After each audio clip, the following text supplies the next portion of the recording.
Hello বন্ধুরা, তোমরা সবাই কেমন আছো? আশা করছি খুব খুব খুব ভালো আছো, আর আমিও খুব ভালো আছি।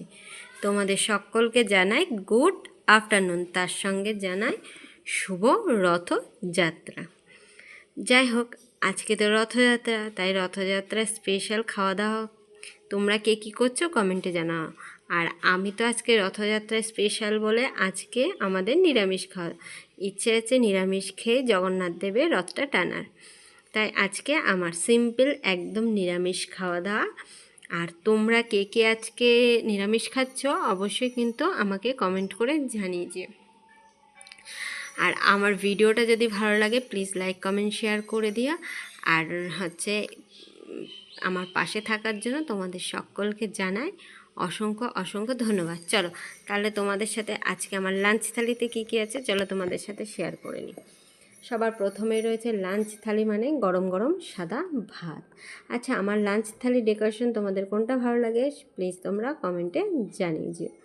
চলো, সবার প্রথমে রয়েছে গরম গরম সাদা ভাত। তার সাথে রয়েছে, দেখো এখানে রয়েছে ওলের ডাঁটা দিয়ে, কাঁঠালের আটি দিয়ে। যেহেতু প্রতিদিনই পেঁয়াজ আর রসুন দিয়ে ভাজি, আর আজকে যেহেতু নিরামিষ তোমাদের প্রথমেই বললাম, সেই কারণে আজকে একটু সর্ষে আর পোস্ত বাটা দিয়ে গামাখা গামাখা করে করেছি, আজকে ভাজা করিনি। দেখো, সর্ষে পোস্ত আর কালো জিরে ফোড়ন দিয়ে আর কাঁচা লঙ্কা বেটে তাই এটা করেছি আজকে। অন্যদিন পেঁয়াজ রসুন দিয়ে করি, আজকে নিরামিষ খাবো বলে পেঁয়াজ রসুন অ্যাড না করে এভাবে করেছি।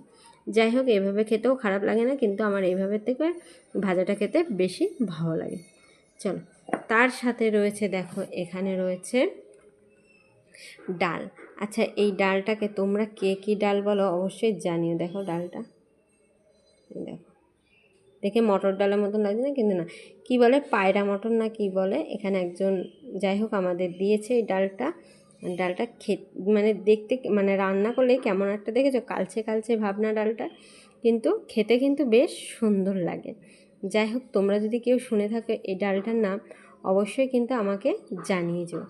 আর এই ডালের সাথে খাওয়ার জন্য যেটা রান্না করেছি, আর এই ডালটা কীভাবে বলো তো, একদম মানে আদা জিরে আর আদা জিরে আর কাঁচা লঙ্কা বেটে আর জিরে ফোড়ন দিয়ে ডালটা করেছি। যাই হোক, ডালটা কিন্তু খুব একটা বেশি সেদ্ধ হয় না, প্রেশার কুকারে দিয়েছি কিন্তু খুব একটা বেশি সেদ্ধ হয় না, তার জন্য ডালটা কেমন একটা ছাড়া ছাড়া ভাব লাগছে। আর এই ডালের সাথেই খাওয়ার জন্য দেখো রান্না করেছি আলু পোস্ত। ঝিঙে খচখচে ঝিঙে পাইনি যেহেতু, সেই কারণে শুধু আলু পোস্ত, মানে আলু দিয়ে পোস্তটা করেছি ডালের সাথে খাওয়ার জন্য। আমার কিন্তু বেশ ভালো লাগে এই ডাল আর আলু পোস্তর মানে মিলনটা। তোমাদের কার কার এই ডাল আলু পোস্তর কম্বিনেশনটা ভালো লাগে অবশ্যই আমাকে জানিয়েছে। আর তার সাথেই রয়েছে, দেখো এখানে সয়াবিন দিয়ে পটল দিয়ে আলু দিয়ে একটা তরকারি।